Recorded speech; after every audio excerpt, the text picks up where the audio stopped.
Welcome, everybody, to Who's Your Band? I am Jeffrey Paul. I am joined by Sean Morton. How are you, Sean? Jeffrey, I'm doing the bookings now. I got a lot of show bookings coming up now. I'm out of hibernation for the summer. It's air conditioning season. I don't leave my house. I buy concert tickets and I say it's too hot and I fucking stay home, which is great. All right, this is going to be weird. Listen, we've done and said a lot of weird things on this show. Yes. I don't know if it's gotten any weirder than what I'm about to say. Okay. All right. So last night I had a dream and you were in it, Sean. Okay. However, did you wake up with your pants soiled?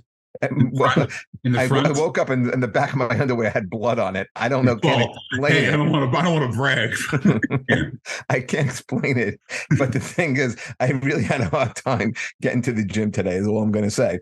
No, but in the dream, like you were tall, like you are, but you were kind of like, I don't know, maybe you were like as tall as you are, but you were like 190. I'm getting there, Jeff. I'm getting there. I'm dropping a bunch of lbs. And I was like, man, I haven't seen you in a while, Sean. This is what I'm saying in the gym, in the dream. I'm like, oh man, I haven't seen you in a while, Sean. And you look at it, and all you kept saying was like, yeah, we got to get to the boardwalk. It's probably for funnel cake. Probably definitely for funnel cake. You were obsessed about getting to this boardwalk. You know what I think it is? I think for that is because we're going to go see Metallica in a couple of weeks. Yes. And I know you're going to want to go see this awful band that's playing outside in the parking lot. No, I don't care about that. I want to go see Mammoth. I want to see every song of Mammoth because their new album comes out that day. I want to see Pantera, well, Fake Terror, whatever you want to call it. I want to see that too. Did you ever see Pantera live? Yes, one time. You did. Okay, so you get a pass because at least you've seen them. Like a lot of people have never seen them and are like, oh my God, they're back together. Stop it. It's not Pantera. It's right. Near as close to it. But yeah, Metallica should be good too. I might stay for the whole thing. Who knows? Okay. But that was what was on my mind. That was what I was dreaming about. I'm glad I've infiltrated your dreams, Jeffrey. Yeah.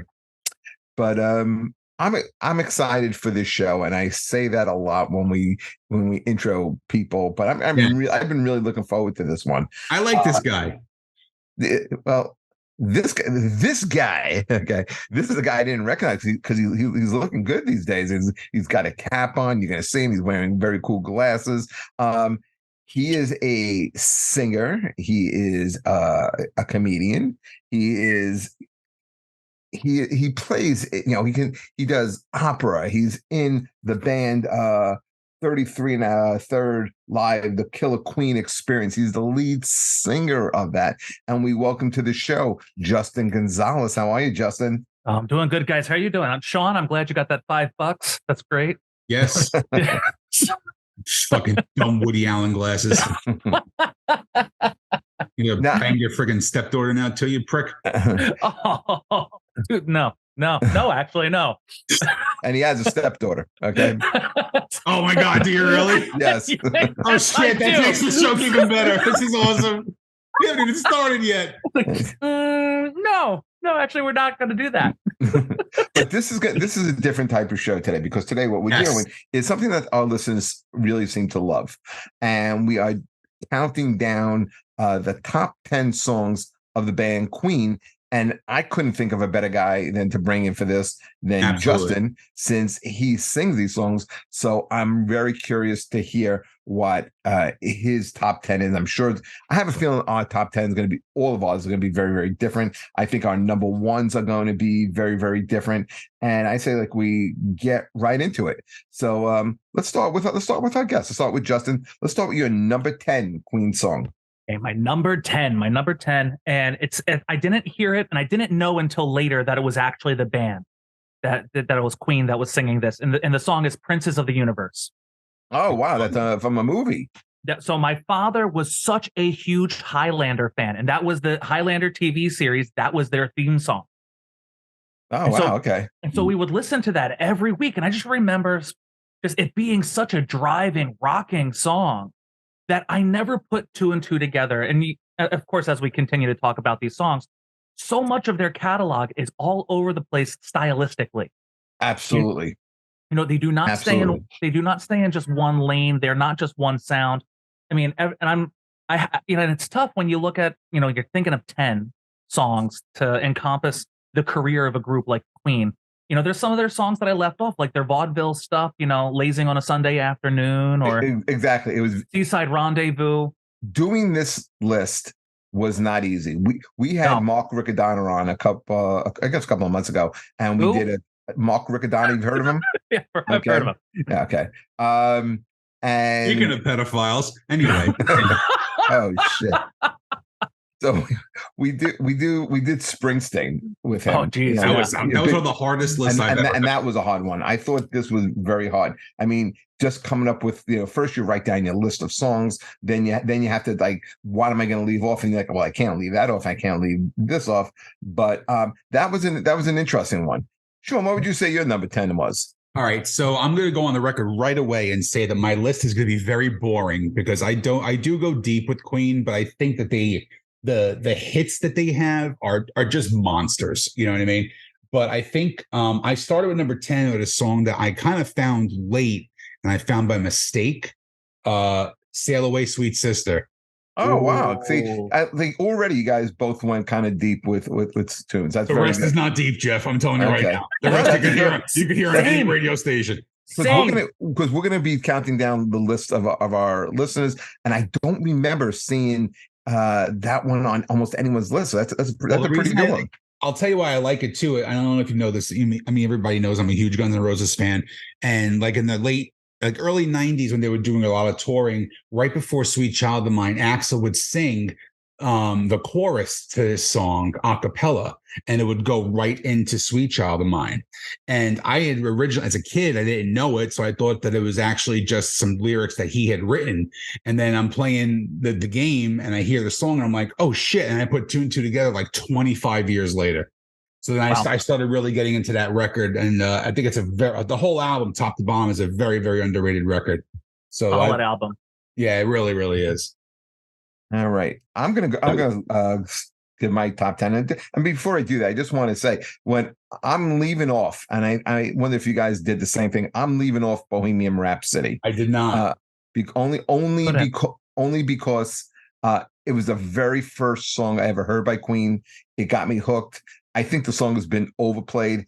And just like I think we were going, when we did with Springsteen, we intended to do it, but it didn't quite work out that way, especially with our listeners, when we were going to leave off Born to Run, because it's just so iconic and there are other songs to kind of get to. So do you want to take it off the table completely? No. If you have it on your list and you put it on, I just didn't put it on mine. Okay. But that was what got me into Queen. But so it was the first song I ever heard. So obviously the first album I bought was A Night at the Opera, and which I think for me, it's a top 10 album of all time. And I'm going to go with the longest track on the album, which was Prophet's Song. Okay. Yep. It's heavy. It's dark. You could almost say it is almost, Bohemian Rhapsody-esque, where it changes so many different times. But I remember just like listening to the song and going, I never heard anything like it. But I also had never heard anything like Bohemian Rhapsody. But for me, my number 10 Queen song is going to be Prophet Song. All right. Go ahead. What are you going to say, Justin? I was going to say that's actually my number 9. Well, let's go talk about your number 9. What do you think about it? My number 9 of Prophet Song. Now we came from kind of like different angles, because I think you grew up in a generation where you guys bought albums and you guys listened to albums, and I listened to a lot of just what was on the radio. I was just what was on the radio. This one wasn't much of a radio song. It was too long for radio. Correct. So everything else on here is going to be like really like the top 40 of their stuff.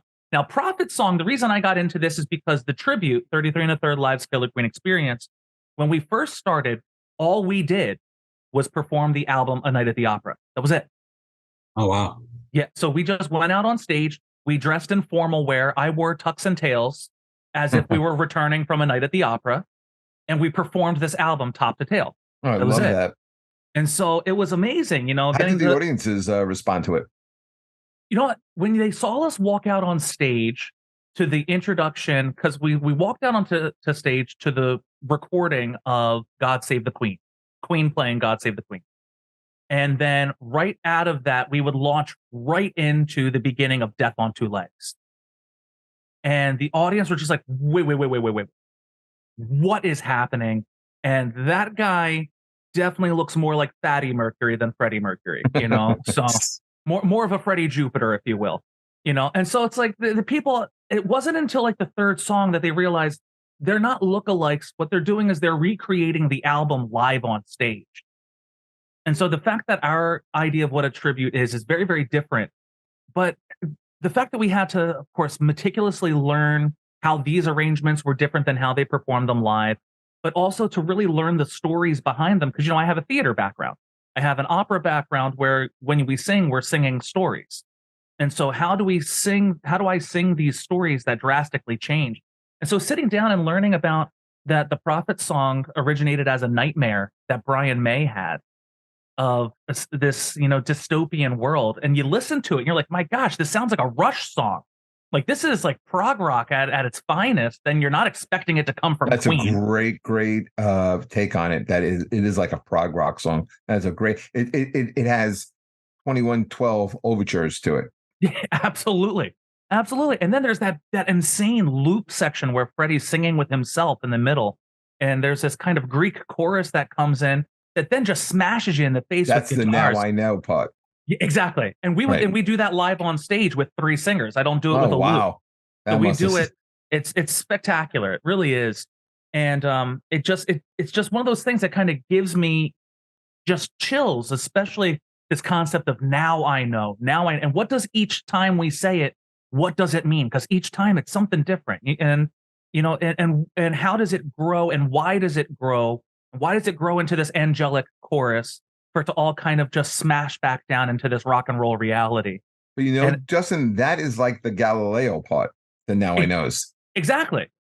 And I think it's interesting where we see there's, I think, such a great marriage of rock and roll and Prophet song where he kind of doubled down on the operatic in Bohemian Rhapsody, where I think it's less of the rock and roll, it's more of the theatrics with Bo Rap, but with Prophet song, it's just straight like melt your face, but there's still this amazing story behind it.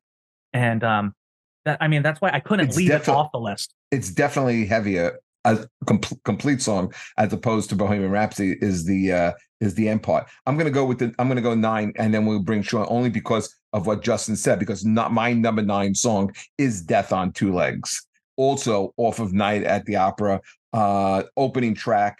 And you know, it's like you suck my blood like a lead. You know, it's the open. Everyone thinks it's about a woman. It's not. It's about Norman Sheffield, who is the Ray Foster character that was played by Mike Myers in Bohemian Rhapsody. So it really is a song about the record company kind of like really trying to take advantage of the band. When you think about it, who was really influenced by Queen was Billy Squier. And what was Billy Squier's first big hit was The Stroke, which was also about a song about the record company trying to take advantage. Okay. But that would be my number 9 song, Death on Two Legs. Great opening song. Sean, number 9. Well, my number 9 is not about the man trying to bring us down. Man. Hey, man. Christ, he's trying to jam the system, man. I don't know who I hate more in this episode. I gotta tell you, fucking one pick, 37 minutes, fucking Justin. Jesus Christ! But come on, he gave such a great, insightful answer. And you know, Freddie used to count his grains of rice before he ate. Shut the fuck up! I know you're talking. I know you know your shit, for Christ's sake. Jesus, we are the champions. My number 9. All right. I'm keeping my list very simple. It's a very simple list. Everybody in the world knows this song. Is it the greatest song in the world? No, but it gets you going. Stevie Wonder saw that one coming. What? Stevie Wonder saw that pick coming. Because you get it because Stevie Wonder's blind. I wish I was deaf. I'll tell you that right now. I was going to say, where's my... So number 9, We Will Rock You. We are the champions. Not We Will Rock You. We Will Rock You, I can't stand. But We Are the Champions is a great song. Aren't they like one and the same? 2 separate songs. They just go into each other. Okay. So I've got to ask, why don't you like We Will Rock You? It's dumb. It's like fucking Rock and Roll by Gary Glitter. Hey, no. No, I don't play along. I don't do the wave at fucking baseball games either. I don't play along with that shit. I sit there and I sulk. Okay, I want to be interactive when I'm being there. He just sweats and is miserable. I'm just exactly, and that's the way it should be. Exactly. Okay, so what about the fast version of "We Will Rock You"? Have you ever heard that? I like that better. Off of Live Killers. Yeah, I do like that version better. I'm not going to lie. We do that on stage. So okay. when do you do the shuffle dance? No, I do. I do the truffle shuffle dance. That's what I do. So no, we do that opening that they used to do. I forget what year they did it, where they open up with Flash, and then they open up with Hero. They play Hero, and then from Hero they go into Fast "We Will Rock You." We do that on stage. Okay, so what's your number 8 song, Justin? "I Want to Break Free." I took that off my list. Is that your number 8 also? No, I just changed one song, and that was the one I took off, and I changed it to a different one. Because Sean was against the video. No, Sean used to get hard watching the video. Oh, come on, who didn't? Yeah, really. Nothing like a good cross-dresser who doesn't shave the mustache. You know what I mean? That always didn't do it for me. Great song, and again that synth. It was kind of like that kind of crossover with like that like what style of rock am I thinking? It's like the Cars. Like it's almost like that kind of it's like that alt rock kind of thing. And again, that's just another just sign of how they step out. They never sink into like a comfort zone. You know, they're always kind of sidestepping. So with my 8th, I actually go along with the synth idea too, and I picked Radio Gaga. I think that's a very powerful song. I think my dear friend Stephanie Germanata got her stage name from that, by the way. She did. You know, she did. Yep. It's just you can hear the difference between like 80s and 70s and 80s Queen. There's a huge difference in the sound. And this was in the 90s, I think, wasn't it, God, with this song? Radio Gaga is not 90s, that is 80s. It's late 80s though, right? Yeah. Okay. They only released the one album in the 90s, I think. Yeah. Great song. Fantastic. Right. What's yours, Jeffrey? My number 8 song, I'm finally taking a break off of Night at the Opera. I'm going off of the title song of the game, the song Play the Game, 1980. I love Freddie's falsetto in this song. I love Brian May's soaring leads. I think that stands out. Unfortunately, this song just missed the top 40. It came in at 41. I think this was good enough to be a top 40 song, and this, I believe, was the second or third album single off of it, off of this album. It was the number 1 first single and the 4th single that were mega hits off of the game. But I thought this was a good song. I thought it was a good song for them, and I thought it really just put depth onto the album. So I really like this one. All right, Justin, number 7. Okay. We're gonna start going into Wembley, and we're gonna go with "Hammer to Fall."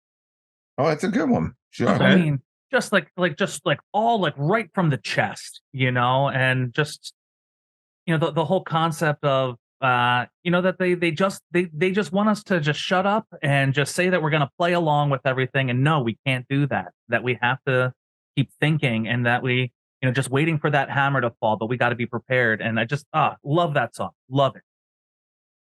What are you going to go with, Sean? Number 7, I have a little more of an anthem kind of a song. And I think it's another one. It's kind of a motivational, bring you upbeat. You got to, when the chips are down, you got to just pick yourself up by the bootstraps. This has happened with you, Jeff. I know this has happened for me, especially when you open for me, when you bomb, and then I have to go out and close it. It's called "The Show Must Go On."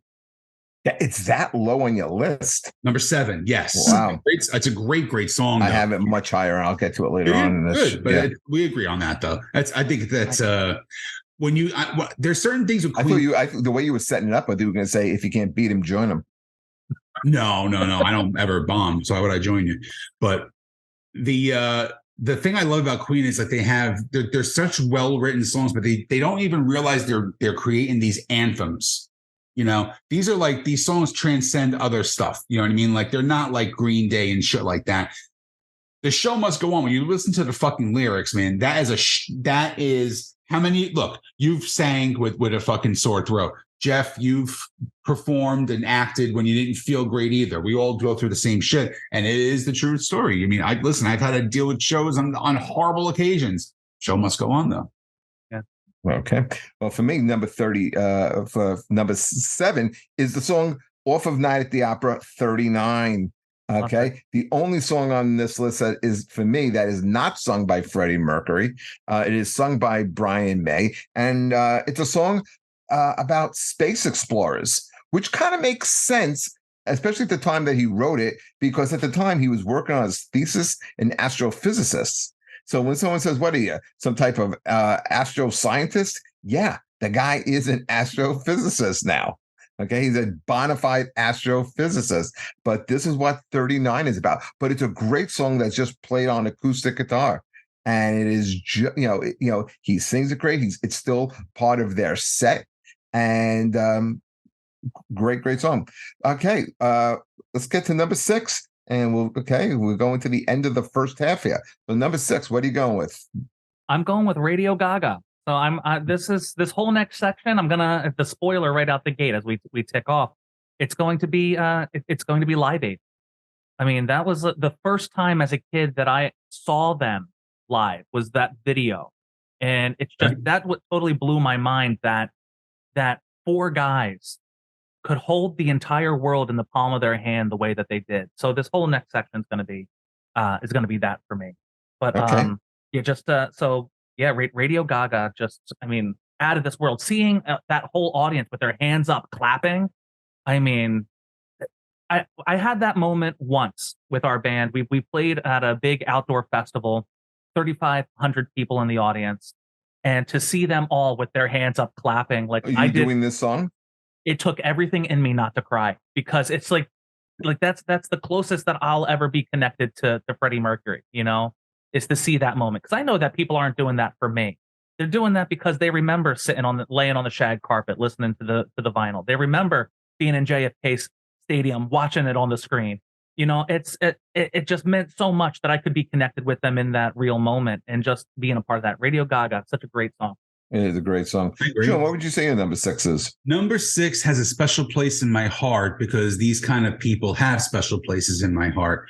I don't know if you know me well enough, Jeffrey, but I am a big fan of a big fat ass. So I am picking Fat Bottom Girls as my number 6 song. But yeah, listen, you know what? Not everything has to be an anthem. Not everything has to have these huge operatic breakdowns of these amazing chord progressions, things like that. Sometimes you just got to talk about a song about a girl with a fat ass and makes the world go round. And you know what? It really does. So I saw them on this tour on Jazz. And when they played this song, they actually had a bunch of girls come out on bicycles and ride around the stage. They have fat asses, though. Of course they had fat asses. Well, that's a good thing. That was a good thing. A young Jeffrey Paul sitting there, like, with his buck teeth. Oh, you agree? You're 58. Who the fuck are you kidding? I heard Brian wrote that during his thesis also. Did he? No, but he did write it. Oh God, you're hanging out with him too much, Justin. So my number 6 is Under Pressure. And the story with this song goes, okay, so Bowie is there. I believe they're in France or Switzerland. They're in a studio that they're in Europe, and at a studio that they love recording in. And Bowie is nearby, and he comes into the studio. Is like, hey, you guys want to do some coke? Okay, so they wind up doing some coke, and somehow along the way, they're playing, they're jamming a little bit, they get hungry. But Deacon kind of like stays back. And when they come back, he was working on that boom, boom, boom, boom, boom, boom, boom, boom, boom, boom, boom, boom. And Bowie like really, really liked it. So they started like to fool around. They started coming up with the music, but they couldn't come up with the lyrics. So what Bowie asked each member to do, including himself, just go into the booth and just record something. just record anything, the first thing that comes to your mind. And that's why when Freddie goes in, he's kind of scatting part of this. And that's where that part came in. And that's where this collaboration came from. And to me, it's a great song off of a bad album. Because this is off of Hot Space. And this was one of the worst stores I've ever seen. What? Are you kidding me? Cool Cat. It's All right. Which blows my mind because that's on commercials now. It's on an Amazon commercial right Under now. Pressure? No. Cool Cat. Well, it's terrible. What was this? I forgot the single off of Hot Space. Was body talk, body language, right? Yeah, it sucked. It was so bad. It was so bad. All right. So now we are the top 5. We're at the top 5 songs. Sean, what's your number 5 song? Let's see. Number 5. I put for selfish reasons, really. I put Stone Cold Crazy.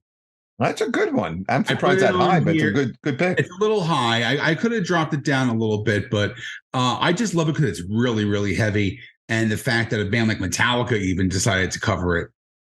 It's what album is that off of, by the way? I keep forgetting. Stone Cold Crazy is the early ones. I Queen think 2, right? Queen 2. I was just going to say, yeah. I think that's my only pick from that record. But yeah, just for me, it's just when I heard it the first time, I had no idea it was Queen.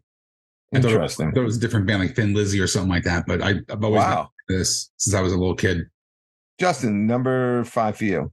Number 5, a little tune inspired by Elvis Presley. Yeah, we know where we're going here. And the story, as it goes, is that he was in his hotel room and was inspired and called down to the stagehands and asked if they would kindly bring an upright piano to the side of his bathtub because he was soaking. And on stage, I say whether or not a rubber ducky was involved, I do not know. But of course, we're talking about Crazy Little Thing Called Love.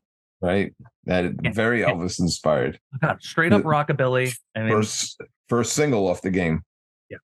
Yeah. Just great song. And that was taken off my list too for my number 4. Well, I didn't get to my number 5 yet. So I know that. I'm just making conversation with our guests. Well, here's my number 5. Snippy. This is a very big one. It's a very big song. And okay, so it just goes to it's number 5, so it just goes to show you the depth of this band on the song. So for me, we have to listen to the words of this one. Yes, always listen to the words, man. Okay, this is off of A Day at the Races as well, and this is Somebody to Love. Okay, although Queen is phenomenal. George Michael did an amazing version of this at the Freddie Mercury tribute concert. I mean, it is. I mean, you sometimes just think like this cover kind of is almost as good as the original. It's one of the few that I can say holds up with the original that could be as good as the original. Agreed. 100% agreed. And inspired by Aretha Franklin. There you go. And George Michael and Aretha Franklin wind up doing a song together. All right. So number 4 for you, Justin. Number 4, I went with We Are the Champions. That's Sean's favorite song, by the way. It's my 9th favorite Queen song. I forget my numbers. It's just there's just that again, just I love what Queen does in the scope of one song. They bring you to a whisper just to melt your face. I paid my dues. Just Freddie and a piano. Oh, selfish plug. Yeah, how good does he sound, though? I hate him. Let me tell you something. I met Justin a few months ago, right, at the gig that we did in Philadelphia, and I'm like, all right, this guy's cool. He's a bigger dude. Like, he's not as big as me, but he's a nice, fluffy kid. He's not, he's beefy. He's got a little chunk. He's got beef. Chunk. It's good. Like he'd be like a cub. You know what I mean? Like he's a big dude. I'm like, all right, this is cool. And then like he gets up and does his thing, and he's like, oh, you don't mind if I sing a little song for you? And fucking Pavarotti walks out. I'm like, Jesus goddamn Christ! Now I hate the prick. Now he's gonna throw it in my face again. See, but here's the difference between you and me. You actually made the audience laugh. So somebody on the 3 of us had to that night. I'll just tell you. Oh gosh, Jeff I mean, did yeah. great that night. I will say, Jeff did very good that night. To the 6 Listen, people there, it rolls off because I do great every night now. I am really I haven't. I'm You know what, Jeffrey? I'm in the zone right these days. All right. Well, yeah, you're working a lot. Listen, Yeah. you're working a lot. Yeah. All right. For me, my number 4, and then we'll get to Sean. My number 4 is off the album The Miracle.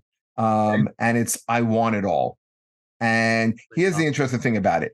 It was played live for the first time at the Freddie Mercury tribute concert. Freddie never got a chance to do it live, but I thought the choice to sing it was perfect. Roger Daltrey of The Who this is the perfect song for him, perfect range, perfect power from him. And Tony Iommi played rhythm guitar on this song. So, but what a shame, but what a phenomenal song. Later on, when Paul Rodgers went and toured with Queen, this became part of the set. And then now with Adam Lambert, it is in most sets. But this was quintessential Paul Rodgers with a man who did a nice job singing it. But I mean, it was just a shame that Freddie never got a chance to do this one live. Before Sean, I go to number 4, Justin, who do you prefer, Paul Rodgers or Adam Lambert? See, there's not a preference. They're different animals. They approach it all differently. I thought that Rodgers was a great rocker, and I thought that he really allowed the rock and roll aspects of their music to really bloom to the top. Adam, where I'm going to be honest, and I'm going to lose a lot of fans for everyone right here. He's not one of my favorite voices. But as far as a stage presence as an actor and how he can put across a song, I think that he's an incredible storyteller. Which he's I a great front man too. Yes, absolutely. That's the thing I got to disagree with you with this, Justin. I think he is an incredible singer. In fact, I'm going to go as far as a song like "Who Wants to Live Forever," and I've seen Adam Lambert, do this with the band. I got to say, I think he did it better than Freddie Mercury. Hang on. I just for the sake of clarity, I did not say that he wasn't a good singer. I said he's not one of my favorite voices. I don't like. Yeah, his voice. He's got a. I mean, I love him. I've dug him since. I think he's great. But I understand where you can come from though, because he does go like all over the place. Like he'll just jump like fucking 19 octaves, and it's like it just kind of like goes through your ear a little bit. I prefer him too. I just want to make sure that Justin's, just want to put just on the record that he does not like Adam Lambert. I just want to put it out there for everybody to know. I just want to inaccurately put that out there. I just want to put words in Justin's mouth. All right, Sean, what's your number 4? Oh God, I hate doing this, but your number 4 is my number 4. Really? I Want It All. Yep. Hey. Yeah, this is the other song that I changed. I originally had These Other Days of Our Lives. Which I took off, but it was too sappy. I didn't want to be fucking sappy on this list. There's too much miserable shit going on. I wanted to like miserable. But I think I love this song so much. I really do. And I agree with you. I'm kind of annoyed that I never got to hear Freddie actually do it live. Nobody did. I know. That's the thing. What'd you pick for number 3 then? Number 3 is another one you mentioned. I think Under Pressure is I think it might be their best song in general, but I didn't put it at number 1. I put it at number 3. I'm a gigantic David Bowie fan. I'm staring at a 5 by 6 foot painting of David Bowie on my wall over here, and just the beautiful mix of in that time frame too. Was it in 81 it came out, or 82? Something in that time frame. They were the 2 of the biggest artists in the world. It was kind of like when Jagger and Bowie did that stupid Dance in the Streets cover. That was horrible. That was embarrassing. That was just an excuse for them to blow each other. That's all that really was. Yeah. Just to be honest. But this is a great collaboration. I never would have expected to have Queen and David Bowie together. But so that is my number 3. Great song. What did you pick for number 3? But in the top 3 here, Justin. So this is important. Another One Bites the Dust. I'm wanting to do well again. The first single off of it's the 4th single off of The Game, and that was a song where they didn't want to do it. Brian, do you know the story behind this, Justin? This one I don't. Okay, so it went where Deacon wrote it, and Freddie absolutely loved it. Brian May, I'm sorry, not Brian May. Roger Taylor hated it. He hated the song and didn't want to do it. And it really came down between a face-off between him and Freddie. And Freddie was the one that really pushed it. And the reason why Freddie pushed it, because he played that song for Michael Jackson. And Michael Jackson told him, "You got a hit." He goes, okay. And at this point, they needed, Freddie wanted something that the kids can dance to. Okay. That would be played in the clubs. He was in the clubs, and, he really believed the song. So really, he told Brian May, I keep calling Brian May, Roger Taylor, to back down. He knows what he's talking about on here.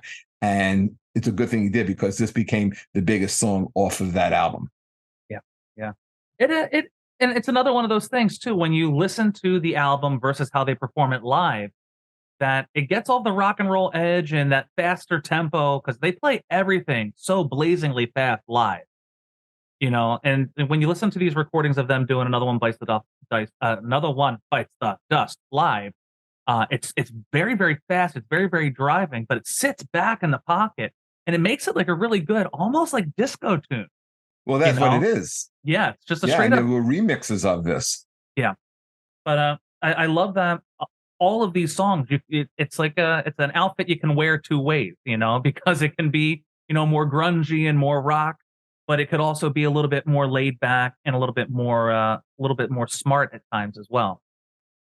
So for me, my number 3 is going to be off of jazz, and it's "Don't Stop Me Now." And this is a song that, this generation now has heard in commercials. There's a great scene in Shaun of the Dead with this song playing. I don't know if you saw that, but another, great. That's what I think about. And also Freddie's piano playing in this is, not to be taken for granted. It's great. I always loved it. So for me, we are talking "Don't Stop Me Now." For number 2, I'll just go back to back here, because this is a song that Sean had mentioned, and that for me. Number 2 was "Show Must Go On," and that was off of, I consider it the last Queen album, which was "Innuendo," and it was a song that Freddie wrote, when he was dying, and was trying to perform despite the fact that he was dying. And Brian May, when they recorded it, didn't think he would be able to do it or be able to sing it. And Freddie said, "I'll fucking do it, darling." And he grabbed down the vodka. What kind of accent was that? Oh, that was my Freddie Mercury. Oh, that was your Freddie Mercury. Okay. It kind of sounded like I'll fucking do it, darling. And it kind of sounded like I can't stand you sometimes. Continue. I'll fucking do it, darling. Oh God! Come on, is Freddie Mercury here? Hello. I think I have it on tape. Yes, I wish you ended up like him. Yes. So number 2 for me was "Show Must Go On." Oh, and by the way, if you ever go, great cover of it, Celine Dion. Oh yeah, really? I didn't know that. I've heard that version, and she does this phenomenally, and she has the voice to pull it off. Justin, number 2. You guys have already talked about it at length, so I'm just going to say it: "Under Pressure." Okay. Mm-hmm. Yeah. That's listen. In a lot of people's lists, it's going to be top. And how about you, Sean? Number 2 for you. Again, already mentioned "Somebody to Love." I just think that when you listen to it and realize where Freddie was in his life, he was basically just trying to tell everybody how hard it is being in the closet and, just wanting to be like a normal person and finding love. I think it's a brilliant song. And again, like you said, George Michael's version is just fucking mind blowing. Absolutely. I like that. That was a good summation. Okay. So we are down to our number 1s. And then after that, we'll go over some of the lists. You know what I'm going to do, Jeffrey? I'm going to cut you off, and I'm doing my number 1 first. I have a reason why. Not my favorite Queen song, but it is the number one song. And you mentioned it before. It's Bohemian Rhapsody. And the reason why I love this song so much, it's because you're predictable. Well, I'm sorry. No, it's a song that transcends. So like when you hear Guns N' Roses, you think of Sweet Child of Mine. When you hear Led Zeppelin, you think of Stairway to Heaven, and Bon Jovi, Living on a Prayer, all these great anthems. They're identifiable song. They're Mount Rushmore songs. Another one of those songs that made a gigantic comeback because of a movie, because of Wayne's World blew that up, brought it back to number one. The thing I love about it so much, being a musician too, and understanding certain things about recording and stuff like that. When they recorded that on analog, and I read the story a long time ago with the overdubs, it was recorded so many times. They actually looked through the tape, and the tape was see-through, and it was about to collapse. They almost lost the recording of this song until they ran out and made a duplicate copy. But think about that. Like, just now everything's so digital. It's all digital. You can record everything on GarageBand, but this, they had to overdub over layer and layer of tape and stuff to the point where they wore the tape clear. And for me, it's just, if you write one song in your life, it should be Bohemian Rhapsody. It's just, I think it's not a perfect song, but it is just all over the map. And when I was growing up, Sean, and I remember the first time hearing this, I couldn't play it enough. I never heard anything like it. I didn't hear it until Wayne's World. Oh, okay. Wow. So again, I mean, so it's already a monster hit. It's a monster, but I heard that and I was like, for over a decade. Oh, more than that, probably 15 years at that point. And I can't even tell you. I mean, I just repeat on the CD, on the soundtrack. That's for forever. It's such a great song. And there's not one person in the world who doesn't know it and doesn't bang their heads after the fucking breakdown either. It's great. Justin, we're going to save you for last. So you're a special guest. Okay. Okay. So, if you want to. Yes. So for me, my number one song is off of an album that I don't think we spoke about yet. And that's off of News of the World. Oh, gosh, another song written by John Deacon, and that's Spread Your Wings. Okay. And it tells the story of Sammy, who's cleaning the floors at the Emerald Bar. It's about dreams, improving his life. His boss tells him he has no ambition. I mean, I love this song. I love the chorus. I love the verses. I think Freddie sings this with an emotion that I have not heard. I mean, anyone tried to even cover this who've even come close. For me, this is hands down. It's a song I absolutely love. I listen to this still like it's the first time I'm listening to it. I love it. Spread Your Wings. Justin, number one song for you. I'm with Sean, Bohemian Rhapsody. But what I love about things like this, okay, top 10 lists, is because they aren't definitive. It's our top 10, and Bohemian Rhapsody was something that, as a young kid, spoke to me. So I was born in '87, so it was the '90s that I was really starting to music was starting to click to me, and it was after Wayne's World.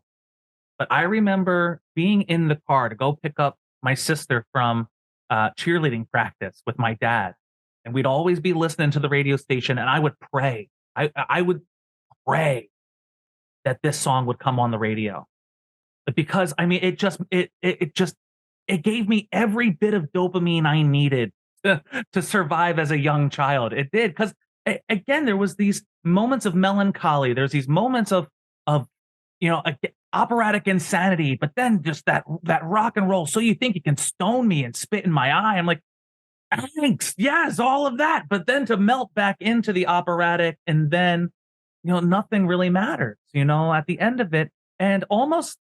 And at different times of my life, I've listened to that, and I've listened to it as a sad relief or sad release. Other times, I've heard it as a point of relief. Nothing really matters, and nothing really matters to me. Any way the wind blows. When bands come out with their masterpieces, what they say is generational. Like, I'll give you an example. Like when My Chemical Romance came out with the Black Parade. People would use, it's Bohemian Rhapsody-esque like it's an adjective. Yeah. And when a song reaches that status, it is in a different stratosphere. It doesn't placate to one genre. It resonates with so many different people. You can go to the middle. It's good for kids from 6 to 60. Sean. But from a storytelling, just a thought that may give Sean a heart attack is worth saying it. Oh. I was trying to push past it anyway. But the thing though that also is the storytelling and the vulnerability of this song too. The fact that we all hear this whole "mama just killed a man" and we think of it very surface, but it's a admission to the fact that he realizes that him being comfortable with who he is that has literally killed the man that he is in his mother's eyes. And that this is no longer him being, this good little boy kicking a soccer ball around, that he's now this man who loves other men, and this person that his mother thought that he would grow up to be is not at all who he is, but he's still doing good in the world and for the world by the messages that he's sharing. And so it's again, it's grown with me through the years, which also is why I love this song so much, because as I've grown, the song has new meaning to me about what it means to be your most authentic self, and also to be your most vulnerable self for your sake and for the people around you, and as performers for your audience too. The more vulnerable you are, the better of a performer you are for your audience. Okay, so that's our top 10. Sean and Justin had the same number one. I went with Spread Your Wings. I don't think we all had everything in the top 3. Show must go on. That was not on your list at all, Justin. And I stayed away from those, and I don't know why now. And Don't Stop Me Now was on neither one of yours. Okay, so we were all kind of over the map. All right, let's look at some of our listeners. And so one of your friends, Sean, Johnny Benson. He put his top 10 in 10 to number 1. One Vision. He put Princes of the Universe. We Are the Champion. Here's a song that none of us put down. Tie Your Mother Down. Good song. Great song. Really, yeah. Stone Cold Crazy, which I think you put, Sean, right? Yep. Radio Gaga. We Will Rock You. Fat Bottom Girls. Hammer to Fall. And his number 1 was Flash. Flash, yeah. Yeah. I'll smack him when I see him next. It's a good tune. I don't know number 1, but a great tune. Yeah, really. Okay, so Nicky Salvatore, he kind of did what I did, and he said he excluding Bohemian Rhapsody and We Will Rock You. His top songs are Dragon Attack, which is a hard rocker. He put in Prophet Song, Somebody to Love. Here's something that I was guaranteed I thought one of us would have put this down. Killer Queen. Maybe because I put that in. Don't like it. Maybe because we've listened to it so many times, but I loved it when it first came out. I would have put Keep Yourself Alive. Yeah. Stone Cold Crazy. He put in Fat Bottom Girls. The Inside, Fight from the Inside. The weird one to put in. Tie Your Mother Down. The Game, which I had. And his number 1 was the same as my number 1. Spread Your Wings. Two dopes. Steve Hart. Okay. He gave us 13. We're going to start at number 10 for him. And Steve is a constant listener. Justin, he would call into the radio station. Oh, hey, Steve. Okay. So he's a fan, and he put for his number 10, You're My Best Friend, Under Pressure, Don't Stop Me Now, Fat Bottom Girls, Love of My Life, which none of us put. I almost did. Okay. I almost did. Yeah. Well, but you didn't. I didn't. He put in Bohemian Rhapsody number 5, Crazy Little Thing Called Love number 4, 39 number 3, Radio Gaga number 1, and Somebody to Love number 1. All right. Steve Rosenberg, who is also a huge Queen fan, he says. Huge. He said he was tempted to put every song since Brian May is one of his favorite guitarists, but if he has to put it in order, he's putting down Hammer to Fall number 10 because he says it's still his favorite to play. One Vision, Show Must Go On, I Want It All, Don't Stop Me Now. I like this. Here's something that none of us put and we haven't heard yet: A Kind of Magic. Good song. Okay. Yeah. No, I didn't like it's finger snapping in it. I don't like finger snaps in songs. Radio Gaga. Wait. But you like Killer Queen. Come on. I mean, you didn't make your list, but you're like, oh, Killer Queen. Because of the finger snapping.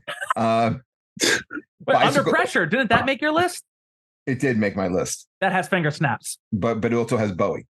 Okay. So it offsets. It cancels. He put Bicycle Racing, which no one had brought up yet. Somebody to Love is number one. He says obviously has to be Bohemian Rhapsody is with you guys. Sean, do you know Tim Grill? Yes. I know Tim. You know Tim? Yeah, we've done shows together. Great guy. Okay, so here's Tim's he gave us 12, we'll go 10. Fat Bottom Girls, Death on Two Legs, Somebody to Love. Now I'm kind of respecting Tim's list because he's also isn't he also a musician? Yes, yeah, Tim's a better guitar player than me, but I can beat him in a race. Anyway, continue. Oh, God. Number 7, Radio Gaga. Number 6, Hammer to Fall. Number 5, I'm glad he put this down, Who Wants to Live Forever. We had spoke about that. Number 4, Bohemian Rhapsody. Number 3, Another One Bites the Dust. Number 2, Under Pressure. Number 1, Spread Your Wings. Shut the fuck up. Really? Yeah. Well, see, you don't get, all right. Sean, here's a guy who loves the show. Okay. He loves the show. He comments on everything. This is his favorite episodes, the top 10. Great guy, Dave Neidl. Oh, I know him. Okay. So Dave put down number 10, Flesh. Number 9, Fat Bottom Girls. Number 10, We Will Rock You. This is a Sean list. Number 7, Under Pressure. Number 6, We Are the Champions. Number 5, Another One Bites the Dust. Number 4, Don't Stop Me Now. Number 3, Bohemian Rhapsody. Number 2, Killer Queen. And number 1, Radio Gaga. I'll take Radio Gaga as a number 1. That's not bad. All right. Roy Mackey, who is near Philly. He should have came out to see us that night. But he 7. Okay, but he put number 10, Crazy Little Thing Called Love. Number 9, Flash. A lot of Flash from the listeners. Yeah. Number 8, You're My Best Friend. Number 7, The Prophet Song. Number 6, Stone Cold Crazy. Number 5, Who Wants to Live Forever. Number 4, Under Pressure. Number 3, 39. Number 2, Hammer to Fall. And number 1, Princes of the Universe, Justin. Good song. It's a good one. Yeah. Jeff Mano. Do you know Jeff Mano? No. Okay, Jeff Mano, he is a singer. And he was excited to join in. So his number 10 song was Innuendo, which no one had picked, which to me was a song that was always very, very Zeppelin-like. Mm-hmm. Okay. It kind of always reminded me a little bit of Kashmir because it had that very, very headiness to it. That's a great song. Number 9 was Bohemian Rhapsody. Number 8, I Want It All. Number 7, Too Much Love Will Kill You. That's I mean, he went on a deep track on that one. Yeah, no one had put that yet. Number 6, The Show Must Go On. Number 5, Fat Bottom Girls. Number 4, Don't Stop Me Now. Number 3, Somebody to Love. Number 2, We Are the Champions. And number 1, I Want to Break Free.